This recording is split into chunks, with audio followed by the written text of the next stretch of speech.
اعوذ باللہ من الشیطان الرجیم بسم اللہ الرحمن الرحیم الحمدللہ رب العالمین الصلاۃ والسلام علی اشرف الانبیاء والمرسلین خاتم النبیین جد الحسن والحسین مولانا و مولا الثقلین ابی القاسم محمد اللہم صلی علی محمد وآل محمد۔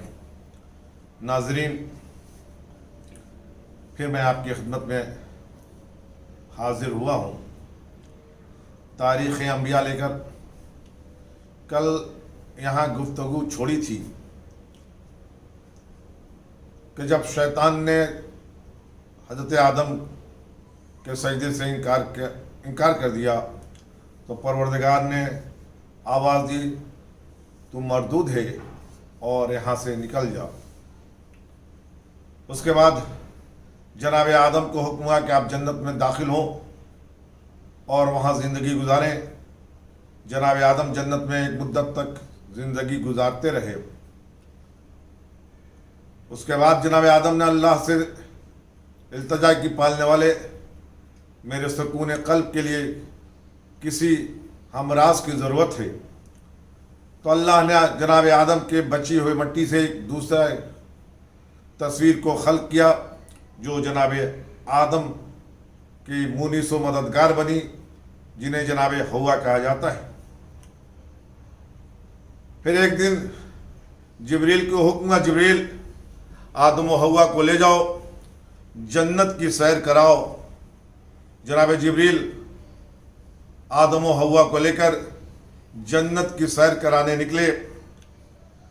ان دونوں نے جنت کے دیواروں پہ یہ تحریر دیکھی کہ لا الہ الا اللہ محمد رسول اللہ و علی امیر المؤمنین و زوجتہ فاطمہ سید النساء العالمین والحسن والحسین سید شباب اہل جنہ۔ تو جبریل سے پوچھا، یہ کون لوگ ہیں، یہ کن کے اسما ہیں؟ تو جبریل نے کہا تھا، آدم ان اسما کو یاد کر لیجئے گا، یہ آپ کے لیے کام آئیں گے۔ چنانچہ سیر کرتے کرتے یہ دونوں شخصیتیں ایک شجر کے قریب پہنچی تو حکم پروردگار ہوا، آدم حوا یہ جنت تمہاری ہے، جہاں چاہو جاؤ، جو چاہو کھاؤ، فراغت ہی فراغت ہے، لیکن ولا تقربا هذه الشجرة فتكونا من الظالمین۔ خبردار اس شجر کے قریب نہ جانا ورنہ نقصان اٹھانے والوں میں، ظالمین میں قرار پاؤ گے۔ جناب آدم حوا کے ساتھ جنت میں زندگی بسر کر رہے تھے۔ یہاں جنت سے نکالا ہوا شیطان اس ٹوہ میں لگا ہوا تھا کہ کون سا کام ایسا کر دیا جائے کہ جنت سے آدم و حوا کو نکالا جائے۔ چنانچہ سب سے پہلے اس نے جنت کے دروازے پہ آ کے مصلی عبادت بچھا دیا، اور روایت میں ہے کہ 300 سال تک عبادت کی، یہاں تک کہ دربان جنت اس عبادت کرنے والے سے مروب ہو گیا، اور اس نے موقع دیا کہ شیطان اس سے محو گفتگو ہو۔ تاریخ کہتی ہے کہ سب سے پہلے جس سے شیطان محو گفتگو ہوا وہ مور تھا جو خازن جنت تھا۔ شیطان نے اپنی عبادت کے روب میں لانے کے بعد اس مور سے سفارش کی کہ مجھے جنت تک پہنچاؤ، لیکن مور نے انکار کر دیا۔ لیکن انکار کرنے کے بعد اپنے ایک ساتھی جو سانپ کی شکل میں تھا اس کی طرف رجوع کرنے کو بتا دیا، اور شیطان کو اس تک پہنچا دیا۔ شیطان نے سانپ سے کہا کہ تم مجھے اپنے منہ میں چھپا کر جنت میں لے چلو۔ سانپ نے ایسا کرنے سے انکار کیا تو مور نے اس کی سفارش کی کہ بہت بڑا عبادت گزار ہے، ہم نے مدتوں سے اسے جنت کے دروازے پر عبادت کرتے ہوئے دیکھا ہے، اس لیے اس کی بات کو انجام دینے میں کوئی مضائقہ نہیں۔ چنانچہ مور چونکہ سانپ کا دوست تھا، مور کے کہنے پر سانپ نے